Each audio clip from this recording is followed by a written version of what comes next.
చేసేయచ్చు. పైకి చాలా గొప్పవాళ్లే ఉండొచ్చు, లోపలి పాపాలు ఎవరికి తెలియవు, పరమేశ్వరుడికి తెలుసు. ఆయన ఊరుకుంటాడా?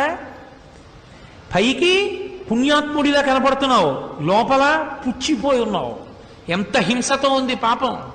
దీనికి ఈశ్వరుడు ఏదో ఒకనాడు గుణపాఠం చెప్పడా? ఇది ఊరుకుంటాడా? పైకి కర్మ సక్రమంగా చేస్తున్నానంటే సరిపోతుందా?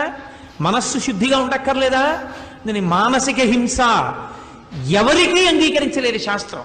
ఏ ఆశ్రమంలో ఉన్నవాడు ఎవరూ చేయడానికి వీల్లేదు. ఇదండి వాగ్హింస.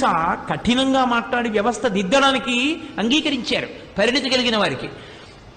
మానసిక హింస అసలు ఎవరి విషయంలోనూ శాస్త్రం అంగీకరించాల. కుదరదు, నువ్వు అలా హింస చేయడాన్ని మేము అంగీకరించాం అంటే ఎంత జాగ్రత్తగా అసలు శాస్త్రాలన్నీ ఎప్పుడు మాట్లాడినా మనస్సుని శుద్ధి చేయడం, చిత్తాన్ని శుద్ధిగా ఉంచుకోవడం గురించే